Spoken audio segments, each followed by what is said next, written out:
Comme beaucoup de musées, on arrive à avoir des réserves qui sont à saturation, mais ça c'est un phénomène qui est vraiment mondial.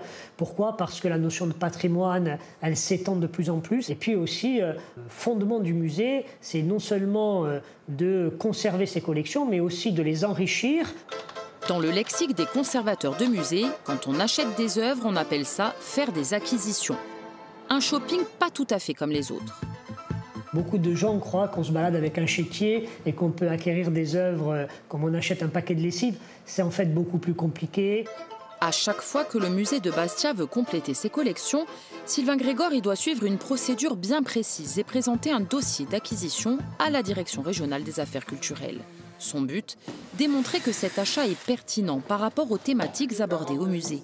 Les services de l'État, de leur côté, statuent sur le prix pour éviter les phénomènes de surenchère et spéculation assez courants sur le marché de l'art local. Cette Madone, par exemple, vient à peine d'être livrée dans une caisse très solide.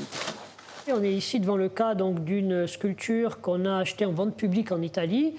Et donc, pour la faire venir au musée de Bastia, on a fait appel à des transporteurs spécialisés qui nous assurent un conditionnement qui, à la fois, respecte les règles et les normes de conservation préventive et qui assure la sécurité et l'intégrité de l'œuvre. C'est pour ça qu'ici, nous sommes devant une caisse navette, c'est-à-dire une caisse qui est fabriquée pour assurer donc, de façon optimale le transport de l'œuvre et la préserver au cours des différentes phases de manutention. Ce bas-relief représente Notre-Dame de Savone. Son culte, importé à Bastia par les Génois, s'est diffusé en Corse au XVIe et XVIIe siècle. L'intérêt de ce lapidaire, c'est qu'il comporte tous les attributs caractéristiques de la Madone ligure. Bras ouverts, angélé sur la poitrine et surtout cet homme agenouillé en prière à ses pieds qui représente le paysan à qui la Vierge serait apparue. Aujourd'hui, la plupart des représentations de Notre-Dame de Savone ont été amputées de ce personnage. C'est le cas de cette statue. Elle est en cartapesta, du papier mâché, une matière si fragile que cet exemplaire est l'un des rares à être arrivé jusqu'à nous. C'est une pièce quasiment unique, dont certaines parties ont été restaurées. Si la restauration est bien évidemment décidée pour remettre dans un meilleur état de lecture une œuvre, elle nous permet aussi de mieux connaître l'histoire de celle-ci. On le voit dans le cadre de cette Madone où on a les différentes phases, enfin 2 phases en l'occurrence, de décors qui nous démontrent des utilisations successives, c'est-à-dire qu'au fil des décennies, on a remis au goût du jour cette statue pour l'utiliser et on voit qu'en fait, sous la couche de peinture bleue et rouge qu'on a l'habitude de voir dans les représentations mariales, eh bien en fait, à l'origine, elle était dorée et décorée de motifs floraux. D'une sculpture à l'autre, les provenances sont diverses. Cette statue de Sampiero Gorso, par exemple, est un dépôt. Elle était stockée dans la réserve du Centre national des arts plastiques dans la région parisienne. D'autres œuvres, comme cette sculpture de femme corse, ont été acquises chez des antiquaires. Ou alors, en vente publique. C'est le cas de cette statue de porteuse signée Antoine Ottavi. Repérer ces pièces du patrimoine insulaire fait partie du travail des conservateurs qui doivent toujours garder l'œil ouvert.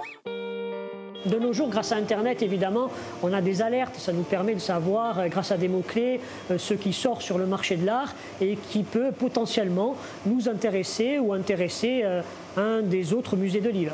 L'idée, c'est peut-être pas forcément de la présenter au public, mais du moins déjà de la conserver, de la faire rentrer dans le domaine public et du coup de la rendre inaliénable et imprescriptible, c'est-à-dire qu'on ne peut plus la revendre, on ne peut plus la céder. C'est vraiment la constitution d'un patrimoine collectif.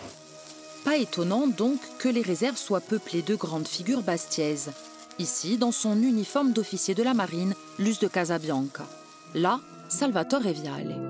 Et sur cette étagère, Vincent de Morogiaferi, amputé de son pouce, qui côtoie le plus illustre des ténors bastiais.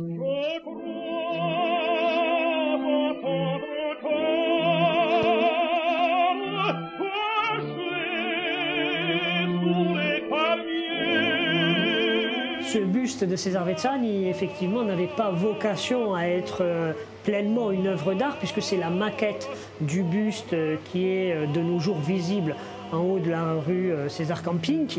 Donc, Les objets prennent aussi une stature tout à fait différente lorsqu'ils entrent dans les collections et qu'ils deviennent des sémiophores, c'est-à-dire des objets auxquels on donne un sens et une plus-value intellectuelle parce qu'on leur fait dire évidemment des choses.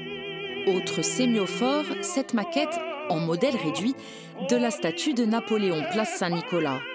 Napoléon, sous l'œil de Paoli.